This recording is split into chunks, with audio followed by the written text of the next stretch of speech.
Satellite Network Affiliates presents The Seminar Link with Zig Ziglar on Qualities of Success.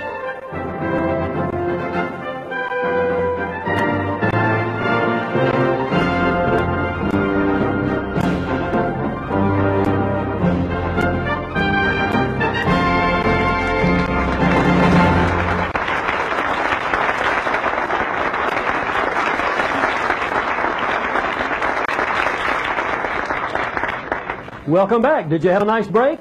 Yeah. Great. Well, I understand the congratulations in order. We had 7 lucky people win the Zig Ziglar packages during the break in several in each location. Let's give all these people a big hand right now, okay?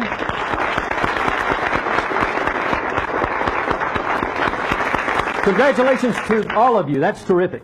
Well, I think every one of us here today are winners simply by virtue of the fact that we're taking advantage of this unique opportunity to make our lives more productive and successful. The winners I know don't seem to waste time complaining about what's wrong with their lives. They take action to make their lives better. And that's what we're doing here today. We're all taking action by learning more about the qualities we need to develop and refine in order to become the top performers we truly want to be. Zig has helped thousands of people to succeed, and I'm confident he's adding hundreds more to that today in Salt Lake City, Portland, and Kansas City through this tremendous Seminar Link program. During the next session, Zig's going to give us some more practical tools for successful living. He's also going to teach us how to take control of our circumstances instead of letting our circumstances take control of us. Once again, please welcome the electrifying Zig Ziglar. Thank you.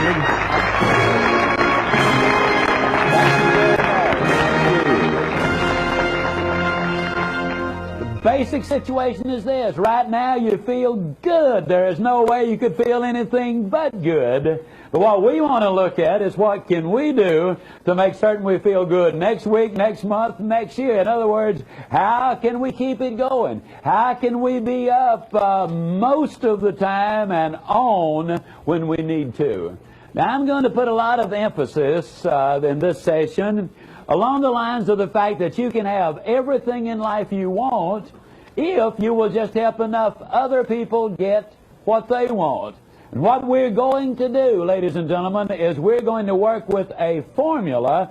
We're going to give you some steps and procedures which absolutely will make a permanent difference in your life. I would like to remind you that we touched on the first step in our last session when I said to you the first thing you want to do is you want to claim these qualities of life. You want to simply adopt them as being yours. You want to do everything you can on a steady basis to develop those qualities further and further and further. Step number 2, if you want to be up most of the time and on when you need to be, if you want to build that winning attitude, then you need to be a good finder. I'm going to stray from what a lot of people believe is the norm in life, the old look out for me first, and then if there's anything left, you can have it approach to life. As I indicated earlier, we teach a seminar in Dallas called Born to Win. People do come from everywhere. A couple of years ago, we had a major corporation to send in 4 couples. Now, we encourage people to come with their mates if they are married. But it is not a marriage seminar, though we've seen a lot of husbands and wives walk in at each other's throats and walk out in each other's arms because we did fit them with those new glasses, because we did teach them how to communicate. Again, a lot of people really do think that when they take turns talking, that's communication, and that really is not. Well, in this 3 days, I lecture twice a day, but most of the time is spent around a round table with 6 other people. There's a lot of individual instruction. There's a great deal of individual participation. Somebody has rightly said that if you hear it, you forget it. If you see it, you remember it. But if you see it and hear it and do it, you understand, and then you're successful. That's the reason we like to get you involved. It's the doing that makes the difference. Again, you got to be before you can do. You got to do before you can have. Well, these four couples came to our Born to Win seminar, and we had them really involved. When we have these people around those round tables, every time anybody says anything or does anything, the other six people write them a little note, and it says, "I like Jane Jones because." And then they give some specific observable behavior. Because she is so pleasant and gives me encouragement. At work, you could say something like, "I like Bill Smith because he brings his projects in on time and under budget." But at a seminar, at the end of it, each person there has got between 50 and sometimes as many as 150 of those little slips. And they literally keep them for months, sometimes even years. Well, the first night, these four couples went out to a late dinner at one of Dallas's finest and certainly one of our most expensive restaurants. They hit the jackpot with a waiter. I mean, he was absolutely magnificent. He had been there over 20 years, been a waiter over 25 years. He was totally professional in every aspect of his job. He was there when he was needed, but he did not join the party. When there was a need, he filled it and disappeared, and he could anticipate those needs. He really was great. And they got his name, and when they got ready to leave, they left him a 25% tip, which is significant, I hasten to add. They also left, each one of them did, that is, one of those little "I like because" slips. They walked out the front door. They had gotten about 100 feet, 150 feet from the front door when they heard the waiter's voice from the rear. He was calling to them, "Wait a minute, folks, wait a minute." They looked, and there he was. As he ran to them, he was waving those 8 slips of paper. He drew a breath, and he stopped. He said, "You know, folks, I've been a waiter over 25 years. Then they said he broke down and literally could not say a thing for what seemed like forever. When he finally regained his composure, he said, "In 25 years, this is by far the most significant thing that has ever happened to me." He said, "I will never forget tonight." And with that, he turned and walked back in the restaurant. Never a word about the tip, just about those little 8 slips of paper. My good friend Cabot Robert from Phoenix, Arizona, says there are over 3 billion people on the face of this earth who go to bed hungry every night. But he says there are over 4 billion people on the face of this earth who go to bed hungry every night for a word of praise, an appreciation, of love, of hope, of affection, of encouragement. Wouldn't it be tragic if one of those people was your wife, or your husband, or your mom, or your dad, your son or your daughter, or for that matter, someone with whom you work every day of your life? A nice person, a nice lady, a nice guy, who on the surface seems to have everything going their way, but deep down they're in turmoil. And a word of encouragement, of consideration, of kindness, of affection. What a dramatic difference it could make in their lives, and it would only take a moment. Yes, words of encouragement can make such a dramatic difference in someone's life. 3 years ago, I spoke down in Melbourne, Australia. During one of the breaks, a lady came up to me and she said, "Mr. Ziglar, I'm 32 years old." She said, "I have 2 little girls. They're 6 years old and they're 9 years old. They've had psychological problems like you absolutely cannot believe, including a reversion to infantile behavior." She said, "I got your tapes on raising those positive kids." And she said, "In one of them, you say, tell your kids that you love them." But she said, "Mr. Ziglar, in my 32 years of life, there's never been a living, breathing human being who said to me, 'I love you.'" But in your tape, you just kept saying, tell your kids that you love them. And she said, as a matter of fact, it was weird because it seemed every time I would put that particular tape in, it was always on that exact spot. If you don't tell your kids that you love them, they're going to grow up and get married and have kids, and they won't tell their kids that they love them, and somebody's got to break the chain. She said, one night we were seated in our den. I was on one side of the room. My 6-year-old was literally at my feet. My 9-year-old was across the room, and all of a sudden she said, I remembered, and she said, I just more or less blurted it out. Girls, I just want you to know I sure do love you. She said, had my 6-year-old been on a spring, she could not have gotten up any faster. She was like a shot out of a gun. She threw her arms around me and hugged me and kissed me and started crying. My 9-year-old across the way ran across, and she threw her arms around me and she hugged me and she kissed me and she started crying, and of course by then I was crying too. She said, Mr. Ziglar, I have no idea how long we cried. Might just have been a moment or two, but it might have been 5, even 10 minutes. She said, all I know is that when we finished crying, that those tears had washed away a lot of the hurt and the pain and the bitterness even that had crept into our lives. Though I was emotionally exhausted, there was an exhilaration that is impossible to describe, a feeling that I'd never had before in my life.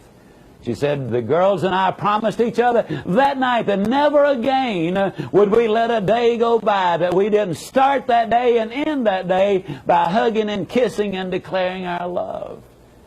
She said, you know, Mr. Ziglar, you would have thought that under the emotions of the moment, the circumstances that were there, you would have thought that it would have been easy and natural. But you know, when we got away from the emotion of that moment, we started thinking about it, I felt awkward the next morning. She said, I'm just so grateful that I was mature enough to understand that if you always wait until you feel like doing things, you will never really get them done. And so she said, though it was awkward at first, because you cannot make an overdraft on the bank of love all of your life and then bring that account up to date in one deposit. I don't care how big the deposit is, but the next morning, awkwardly, I grabbed my little girls again. I hugged them and kissed them, told them how much I loved them, and they told me the same thing. Took us a couple of weeks before it even approached being natural. At the end of the month, though, we were adding an occasional hug and kiss extra, and Mr. Ziglar, within 60 days, we just used any excuse for the hugging and kissing. And Mr. Ziglar, within 90 days, 98%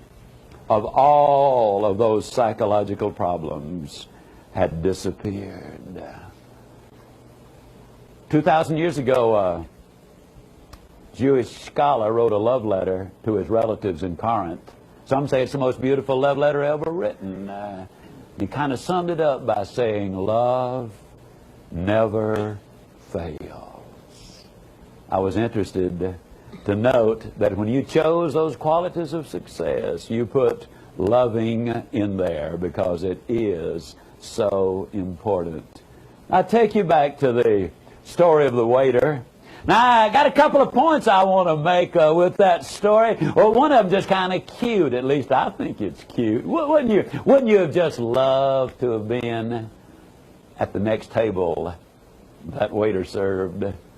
Man, don't you know they got service like nobody has ever gotten before in their life. But the real reason I tell the story, the major point I want to make, is the very heart of everything we do. And that simply is this philosophy that you can have everything in life you want if you will just help enough other people get what they want. Why, the next morning when those 8 people came in, and remember now, the waiter said it was the most meaningful event of his entire career. But you should have seen those 8 people the next morning. They were so high, we had to pull them down off the ceiling before we could bring them into the room. They bought a case of those little I like because pads because they want to give them to everybody. It really does work. And you know, I'm not a mind reader, but I know where some of your thinking is. You might sit there and say, well, Zig, I can see where it would work for that lady in Melbourne, Australia. Those were kids. I can see where it would work with that waiter because, after all, the reality is he got a bigger tip because he did such a job. But, Zig, you got to understand, man, I work on Main Street. I deal with Wall Street. This outfit I work with, man, their bottom line. Can you use this philosophy in the cold-blooded, hard-headed business world in which we live? My friend, it works better there than anywhere else. In the December 1987 issue of Executive Excellence, a publication of 16 pages which has a lot of very concise and pertinent articles in it. There was an article in it by Dr. Ken Blanchard, and Dr. Blanchard was, or is, the man of 1-minute manager fame. And Dr. Blanchard reported on a study which had been done concerning investing in the Dow Jones. And here's what he said. Had you put $30,000 30 years ago in the Dow Jones, right across the board, the composite, he said today you would have in excess of $100,000. But he said, had you taken the same $30,000 and invested it in the 21 companies which have ethics as the base from which they operate, these qualities right here, ethics, the base from which they operate, plus they have an announced public policy that the reason they're in business is to serve the public. You can have everything in life you want. You'll just help enough other people get what they want. Today you'd have over $1 million. Same article. Same article. He reports on a study done by Arizona State University of the companies which have paid dividends for the last 100 years. Now, folks, that's financial stability, if there's ever been financial stability. And these companies have ethics as the base from which they operate and an announced public policy that the reason they're in business is to serve the public. It's absolutely true. You can have everything in life you want if you'll just help enough other people get what they want. So step number 2, if you really want to keep that attitude right, if you really want to build that career, and if you really want to do the things in life that will make you successful, become a good finder. Now, incidentally, folks, you know, again, I'm not a mind reader, but I know sometimes when people sit there in seminary, you get to thinking, well, I don't know if I want to do all that. Like this idea of standing in front of the mirror and claiming all of those qualities. I'd be a little self-conscious, Ziglar, if I did that. Now, I'll look at them from time to time, but to go through that rigmarole you're talking about, I don't know about that. Friend, let me ask you a question. What have you got to lose? Nobody's even going to know about it but you. But suppose it does what I'm telling you it will do. Wouldn't it be tragic if you chose not to take a simple suggestion that would make a dramatic change in your life? Claim the qualities, number 1. Number 2, become a good finder. Number 3, you need to get an education.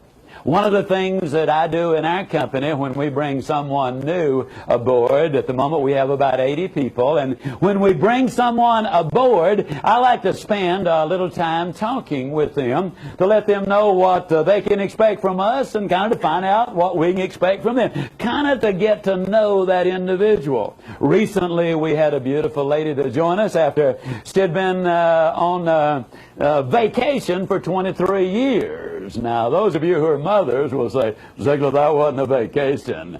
Seriously, she had raised her children. Now she was re-entering the workplace, and she was starting back, and you can understand why she would be a little apprehensive. And incidentally, I understand raising kids is not a vacation, and I would never even mildly imply that. But now she's shifting gears, and as she came in, the first question she asked me was, do you discriminate because of a lack of education? And I said, well, we certainly do. She looked a little stunned and obviously disappointed.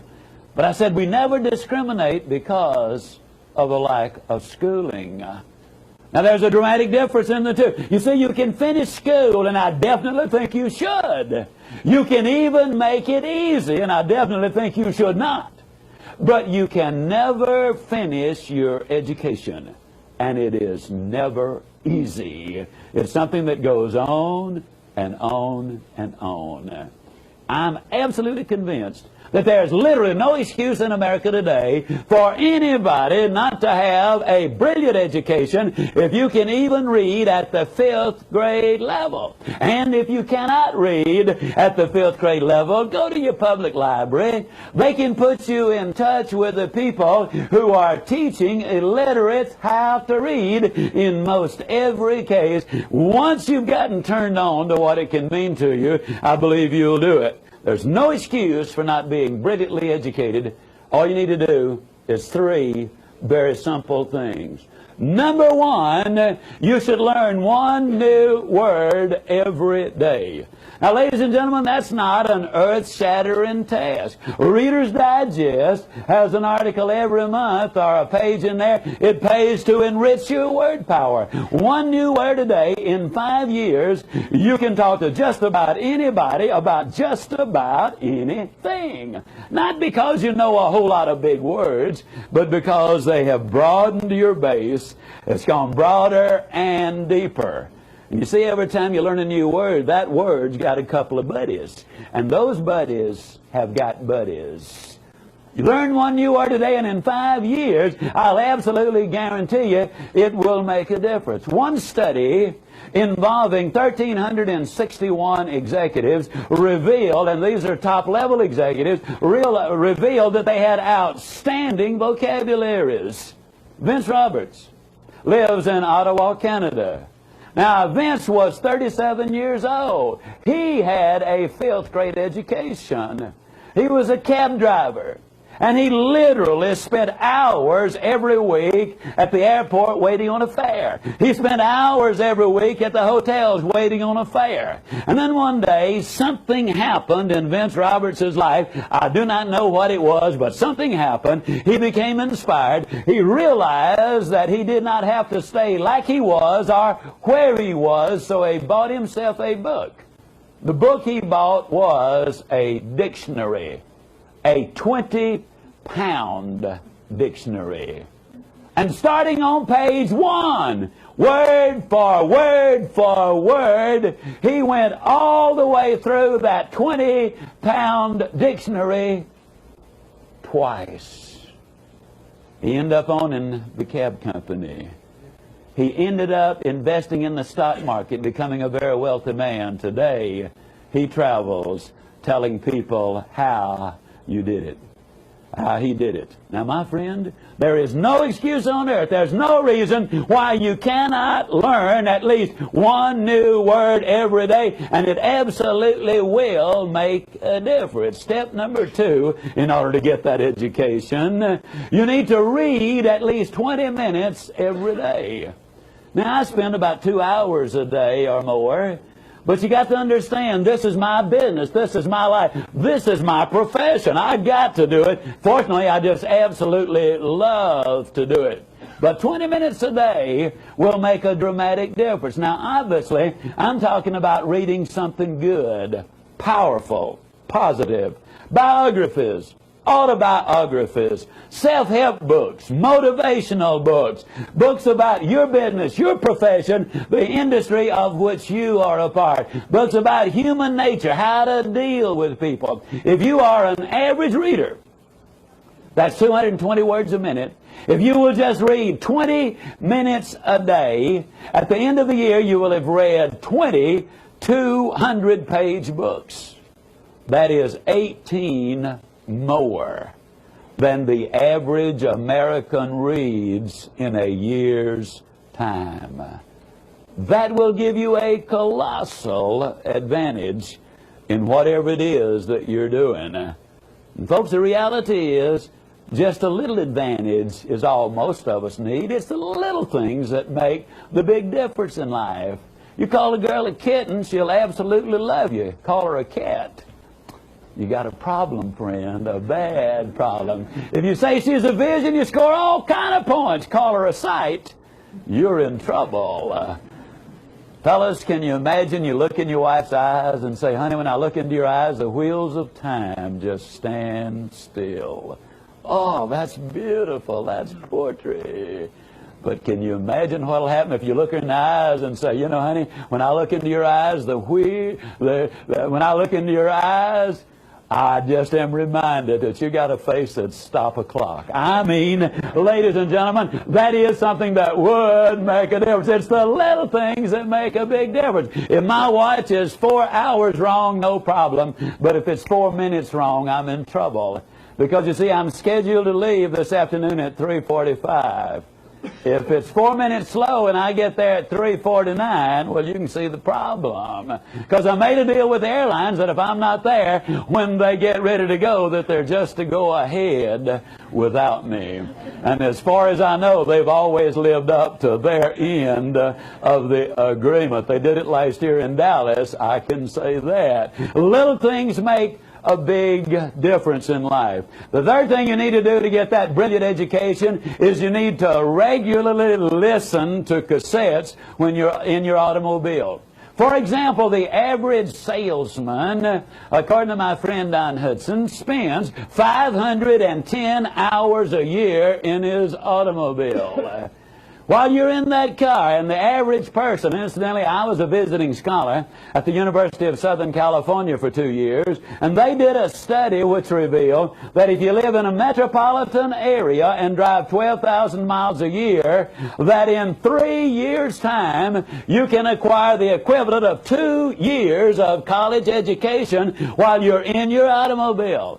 You can literally learn everything from Chinese art and a foreign language to the Bible to financial planning to goal setting to how to close a sale to how to communicate more effectively. There are hundreds of things that you can learn in your automobile. It ought to be the greatest educational institution literally in the world. You spend $10,000, $15,000, $20,000, $30,000, even $40,000 in a car.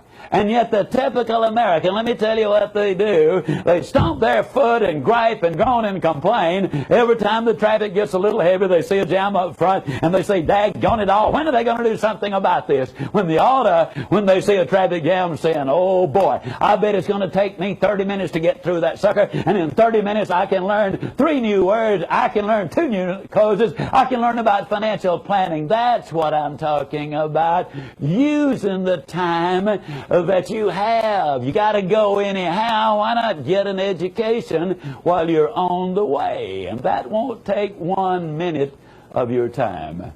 Incidentally, folks, when you talk about time, let me remind you that 72% of the time when we're watching television, we're watching something we have no interest in.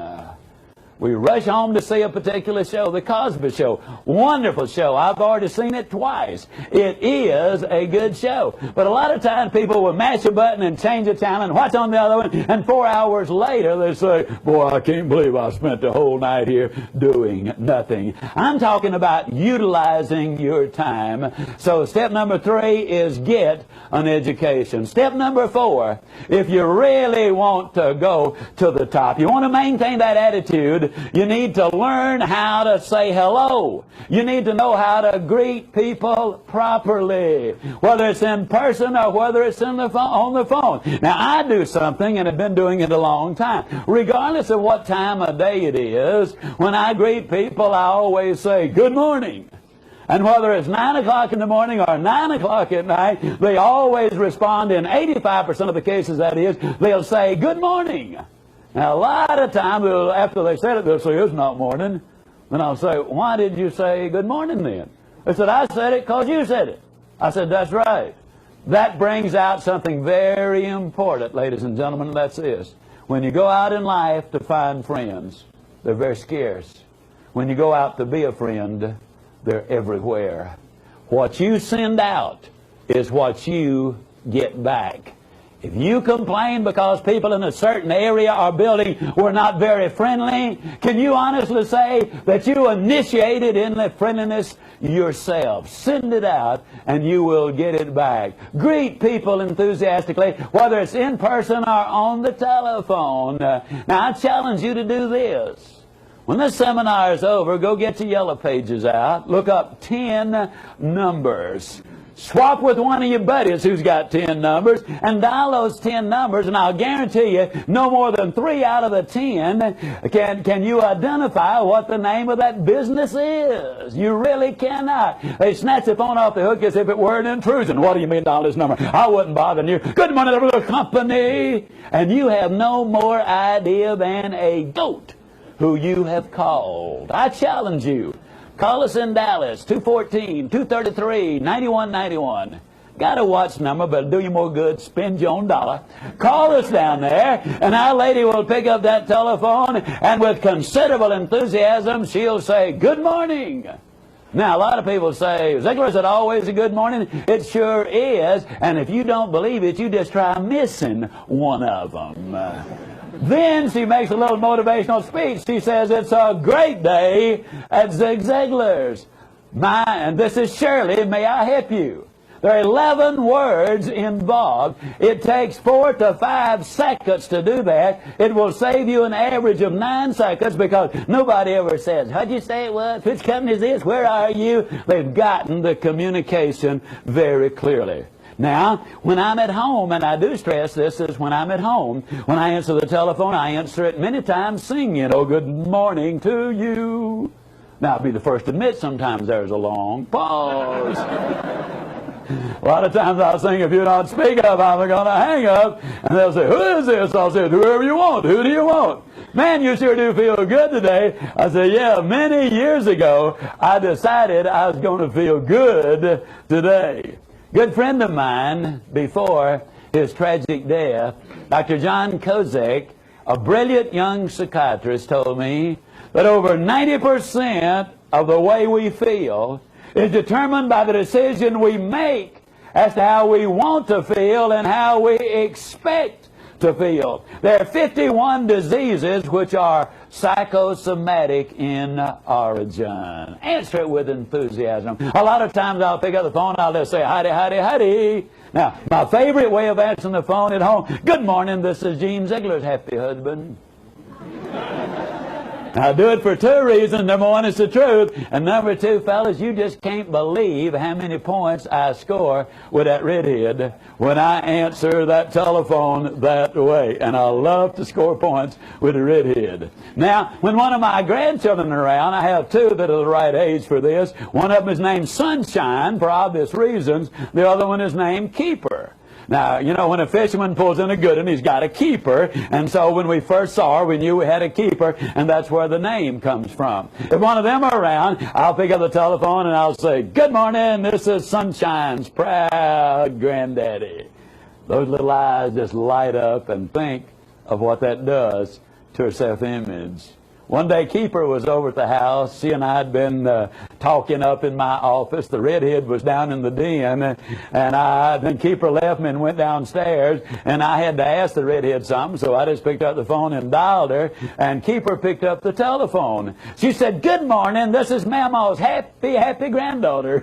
I'll tell you, ladies and gentlemen, these kids really get with the program. They follow the model which is there. And you might say, "Well, Zig, now, why do you do this?" Well, let me tell you something, folks. I do it because, again, you cannot separate your personal life from your family life and from your business life. We were very fortunate early on. We discovered that kids go where there's excitement. They stay where there is love. There's never been a generation in our nation's history that is as starved for affection and intimacy as is this current generation. And they are not getting it, and that is one of the reasons they turn to drugs and promiscuity. The reason they get involved in gangs and some of the vandalism that takes place. We discovered that if their love was there and the excitement was there, that other kids would come play in our den and living room. Our children's friends wanted to, out of curiosity, what kind of people are they up there that answer the telephone that way? So they would come up. Sometimes we had a traffic jam, but I would prefer 14 of those kids in our den and us know everything going on than to have my child somewhere else and have no idea of what was happening. Now, I kind of hit the jackpot again in this. The redhead is affectionately known as the happy hugger. If it's moving, she will stop it and hug it. And if it is not moving, she'll dust it off and sell it. So when these kids would come in, the redhead would grab them and give them that hug. In many cases, that was the only hug they had gotten since the last time they had been there. It creates an amazing environment by answering the phone that way. Parents, I challenge you to do this. If the telephone rings and your daughter is standing or sitting around, Mom, just pick up that telephone and with a big grin on your face and a lot of enthusiasm, say, "Good morning, this is Molly's proud mom." Dad, if you're there and the phone rings, you pick up that telephone and you say, "Good morning, this is Paul's proud pop." And you might have that old gawky, gangly 15-year-old boy standing there, and he might say, "Oh, Dad." But I'll guarantee you, the next time the phone rings, he will wait for you to answer it. It is the ultimate compliment. When one of my grandchildren are over there, they never answer the telephone. They go to the telephone, but they wait for me to answer that telephone. I can tell you it'll do wonders for their self-image. Dad, let me talk to you just for a moment. Dr. Ross Campbell says this. He says the average little 6-year-old boy has only gotten 1/6 as much hugging and kissing as has the average little 6-year-old girl.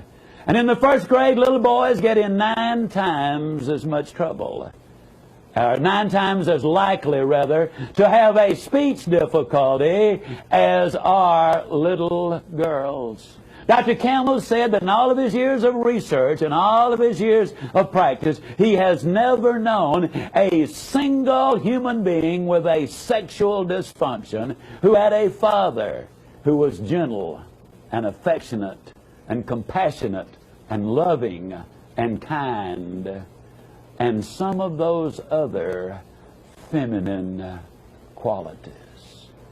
There's still a bunch of those macho men who say, "I ain't gonna kiss my little boy and make a sissy out of him." The absolute opposite is true. The kids are starved for skin. They want hugging. They want to know that you care.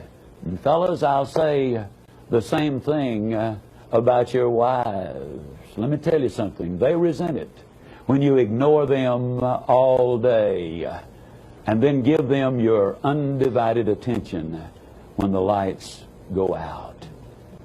And as a practical matter, I'll just flat tell you, if you gripe about the mashed potatoes at supper or dinner, all you're going to get the rest of the evening is cold shoulder. Your relationship. I believe we are hungry all over this land for people who are willing to hug when hug is all they're interested in. Step number 4, learn to greet people in person. If somebody asks you, how you doing, instead of the old negatives that you often hear, well, fine since it's Friday. Or good since I get off in 20 minutes. Or great since it's payday. And don't you love it when some people, as my good friend Roy Hatton says, when they pull themselves up to their full height and say, well, under the circumstances. I mean, it makes you wonder what they're doing under there in the first place, doesn't it? Now, the next time somebody asks you how you doing, why don't you just tell them the truth? Why don't you say outstanding, but I'm improving? Or super good, but I'll get better. And you might say, but Zig, suppose I'm not doing super good. Am I telling the truth? Of course you're telling the truth. You're just telling it in advance. That's all. Why wait on the good stuff? Claim it now. Enjoy it now. Step number 6, to build that winning attitude, we need to shape up. Ladies and gentlemen, I'm sorry, you know what I just did? I skipped step number 5. Hey, don't want to do that. Step number 5, cancel that one. As we'd say down home, some folks could foul up a 2-car parade. And so let's back up to step number 5. For 27 hours a year, you do something that's kind of neat, that we have to do. You know, negative Americans amaze me, and yet so many of them are so negative, they call those electrical appliances on the street corners red lights or stop lights or traffic lights. But they really are put there to make traffic go. So the reality is they are go lights. Now let me ask you a question. Have you ever been at one of those go lights, and you're going to spend 27 hours a year, incidentally, waiting on the right color, and you're sitting there waiting on the right color to come along. You're all excited, you're all enthused, you're highly motivated, you're listening to your Zig Ziglar tapes. And you look out the side of your eye, and you can't believe what you're seeing. Here sits a guy over here, and he's waiting on the right color to come along, but he's got a good firm grip on that steering wheel. I mean, he doesn't want that car to go anywhere. Got his mouth fixed exactly right just in case he has to talk to that thing. And you can't believe it. You're watching him. He's got his foot on the accelerator. He's racing the engine, trying to change the color of the light. Let me ask you a question. How many of you have actually ever seen some dodo sit there racing a car motor trying to change the color of the light? Can I see your hand, please?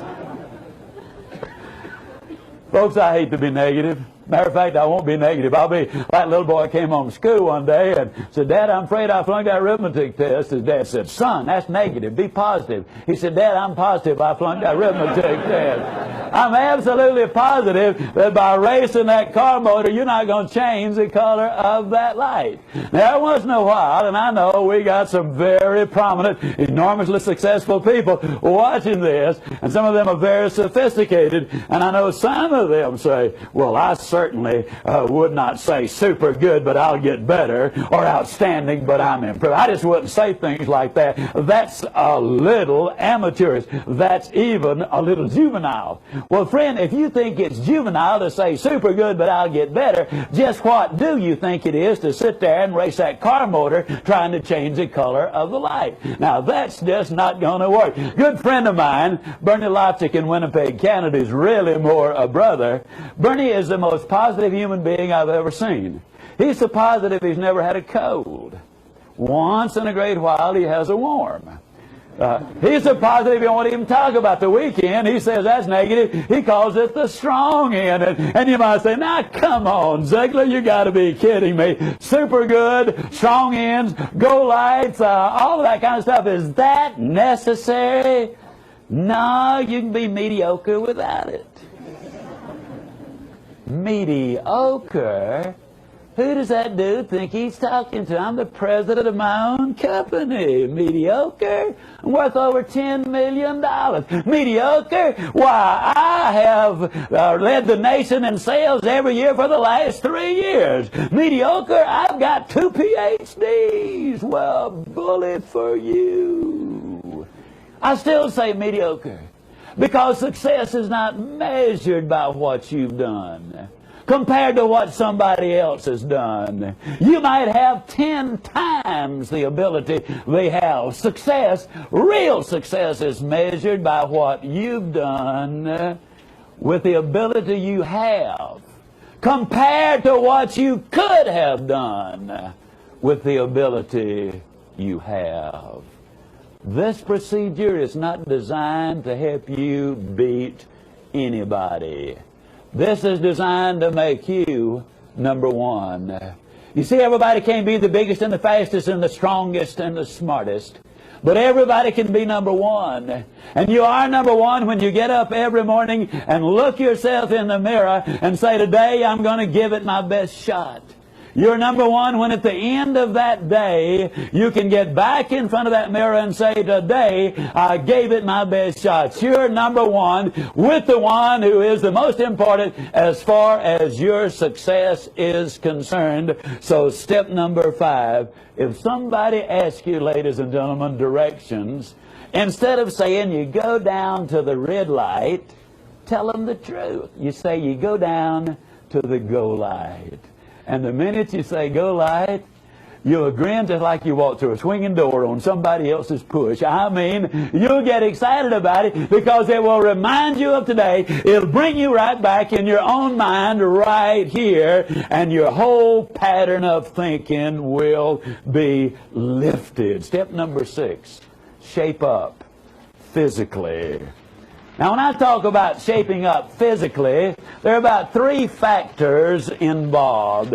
Remember, we deal with the physical, we deal with the mental, we deal with the spiritual. The first thing in shaping up physically is you need to get enough sleep. The evidence is overwhelming that when you sleep, that's the only time certain chemicals are reproduced in your brain.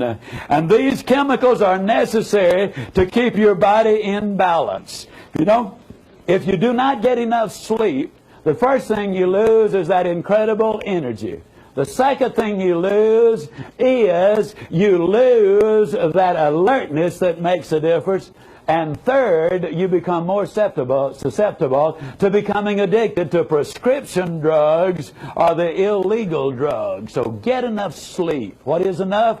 I don't know, but you do. If you have to fight your way awake every morning, try getting a little extra sleep. If that doesn't work, see your doctor. You might need a physical. Then you need to get on a proper diet and exercise program. There are many good books today that you really need to look into if you're really going to take care of your health. A lot of times, as I've said earlier, I am a jogger. Many times people ask me, when do you have time to jog? But the reality is when you exercise, whether it's a fast walk or bouncing up on down and down on rebounds or riding stationary bicycles or bicycles in the street or swimming, whatever you do, you activate that pituitary gland. It floods the system with endorphins. Your energy level goes up. Your creativity goes up. I run 5 days a week, and I find my energy level is always higher for the next 2 to 5 hours. I don't spend time exercising. I invest time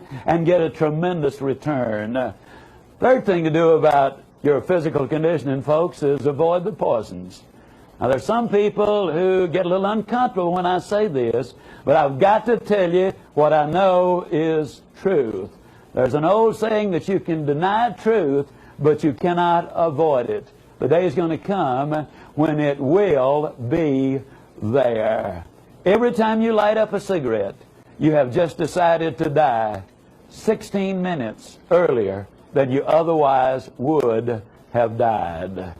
I'm talking about something very serious, folks. 390,000 people a year die as a direct result of smoking. 150,000 die as a direct result of drinking. We do know that every time you take a drink, that it kills certain brain cells. And I don't know how many brain cells you got. Personally, I don't have a single one to spare. I encourage you, do the things that will make you the most functional. I've even had certain people say, well, Zig, I take a drink, it sharpens me up, man. Gives me that little edge. Now, me and you both know you don't really believe that. Let me tell you why I know we both don't believe it. Here's why. If you were faced with major surgery, would you insist that surgeon has a little snort just before he opens you up?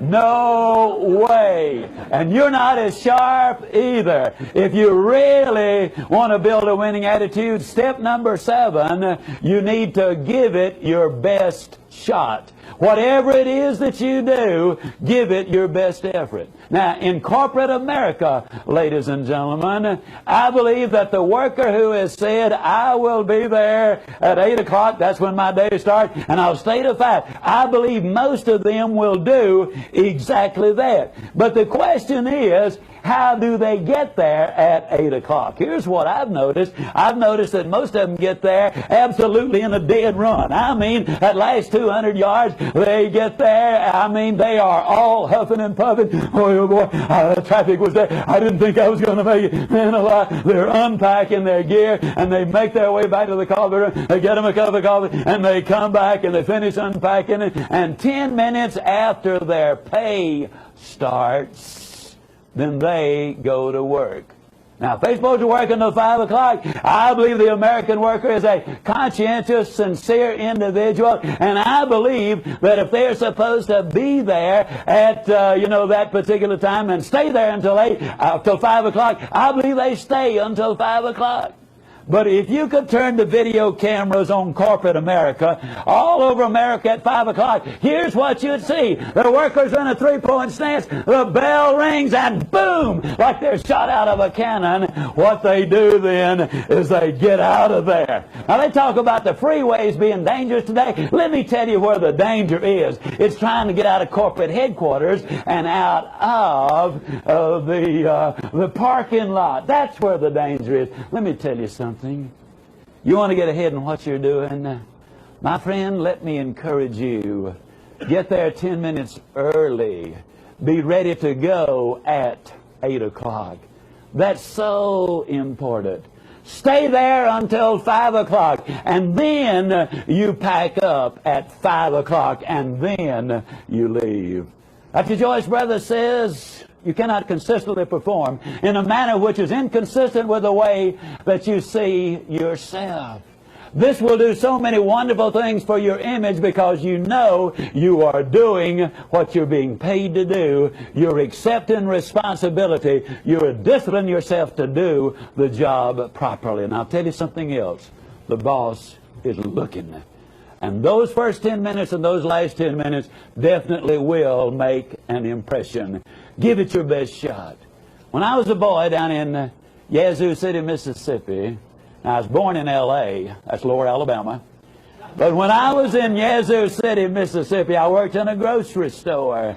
In those Depression years, we used to borrow merchandise from other stores. Charlie Scott was the runner from across the street. And Charlie used to come running in our store to borrow food from us. Like if his store ran out of tomatoes, he'd come running over there and say, Mr. Anderson, who owned our store, I need to borrow a half-dozen cans of tomatoes. And Mr. Anderson would say, okay, Charlie, you know where they are, go get them. And old Charlie would go off in a mad dash. He'd grab up the half-dozen cans of tomatoes. He'd bring them back. He'd plop them down on that counter, He'd scribble his name on the receipt, and he would take off like a scalded duck. And one day I said, Mr. Anderson, how come Charlie Scott always runs? Mr. Anderson kind of smiled, and he said, well, he always runs because Charlie Scott is working for a raise, and he's going to get it, too. I said, Mr. Anderson, how do you know Charlie Scott going to get a raise? He said, I know Charlie Scott's going to get a raise because if the man he's working for doesn't give it to him, I am.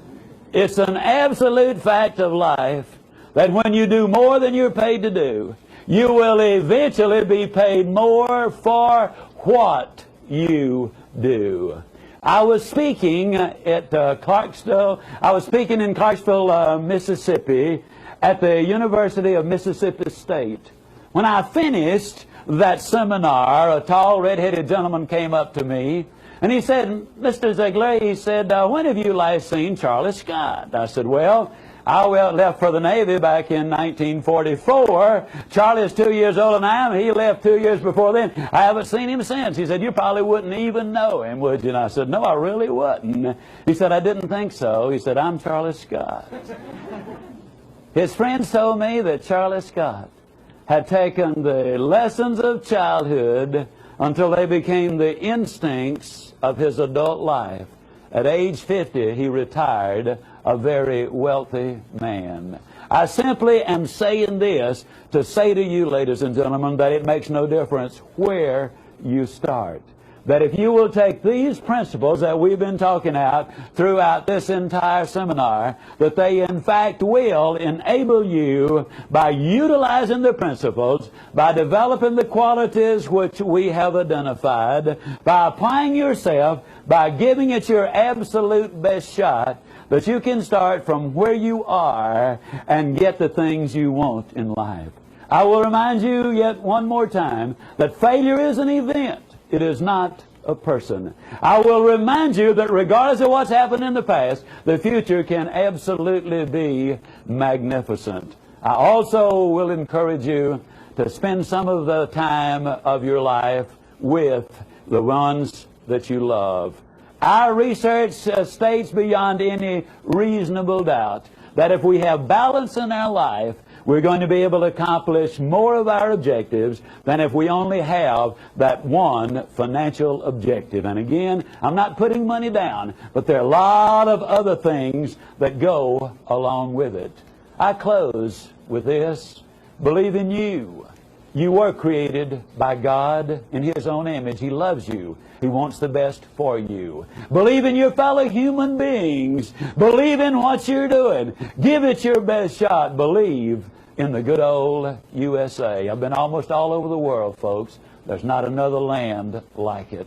How lucky we are to be here. Take advantage of its opportunities. And finally, had I been on trial for my life, and had you been my judge and my jury, and had you commissioned me to tell you the things that you needed to do to get the most out of your life, with my very life at stake, I would have said to you exactly what I have said. So take these steps, follow these procedures, because if you do, I'll see you, and yes, I really do mean you, at the top. Thank you, and God bless you. Thank you so much. Thank you. Thank you very much. Thank you. Thank you, ladies and gentlemen. Thank you. Thank you. Thank you. Zig Ziglar.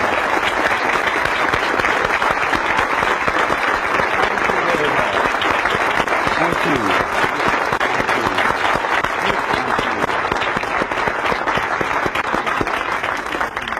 Has this been an incredible day for you? Let's give Zig one more well-deserved round of applause.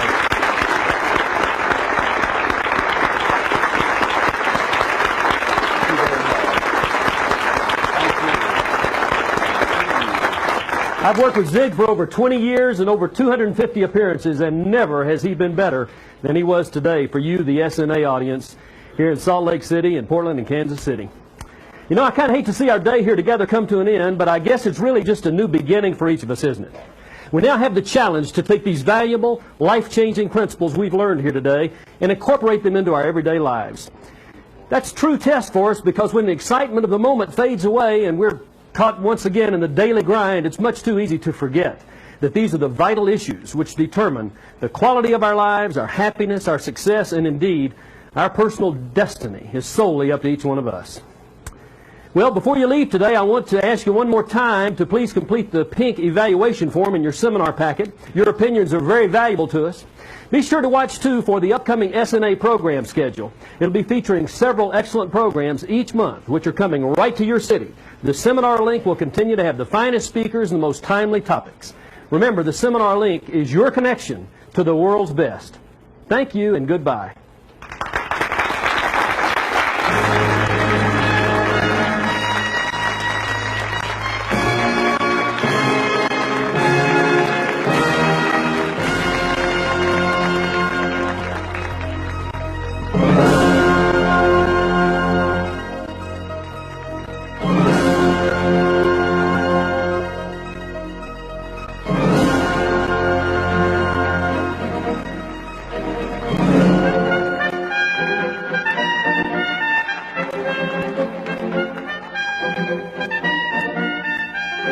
Success.